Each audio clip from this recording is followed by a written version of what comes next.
New England, New York Jets. We can just skip over this. We don't have to talk about the Jets if you don't want to, or do you think there's someone that you fancy starting this week? Well, I mean, we can't completely skip over them. I think we kind of have to talk about the fact that BREECE Hall is begging for the squeaky wheel narrative. You went out and there was deleted tweets, it was all that kind of thing. We've seen it before with players like J.K. Dobbins. The running backs, they want the touches. They're ready to be unleashed. And BREECE Hall looks pretty much like he's ready to be getting more touches than this. I mean, complete three-way timeshare last week with Michael Carter, BREECE Hall, and Dalvin Cook.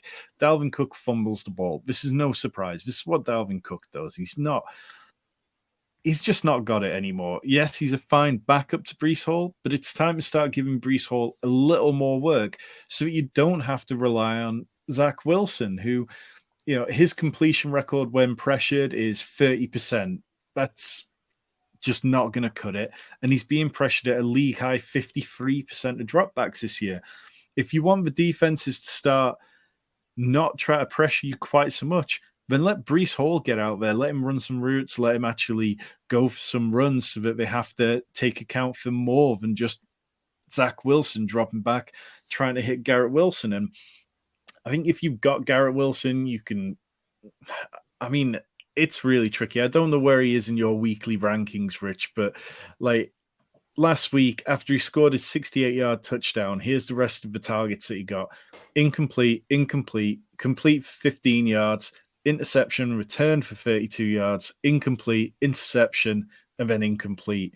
So that's what it's going to be like with Garrett Wilson. You might see him running and looking fantastic in his route running, but it's going to be really tricky. But I would attack this from the running backs with BREECE Hall. I don't think many people are going to play him. At 5,600 on DraftKings, I think that's completely fine. And the Patriots are allowing running backs 5.2 yards per carry, which is fourth highest rate across the league. But then on the Patriots side, there's possibly a little bit more to talk about there. Ramondre Stevenson is a clear plug and play. I think, yes, the Jets are a decent run defense, but what we've seen is that Zeke was phased out slightly last week. He went from 12 touches in week 1 to only 5 last week, and he didn't get any targets. All the running back targets went to Ramondre. The Jets are allowing the fourth highest catch percentage to opposing wide receivers at 75%. So you can start Kendrick Bourne. We've seen 20 targets for your guy in 2 games. Devontae Parker, he had 100% of the snaps last week. And then we've talked about this for a couple of weeks. The Jets just struggle to defend tight ends, and Hunter Henry's had back-to-back games of over 16 points, which is kind of incredible for him.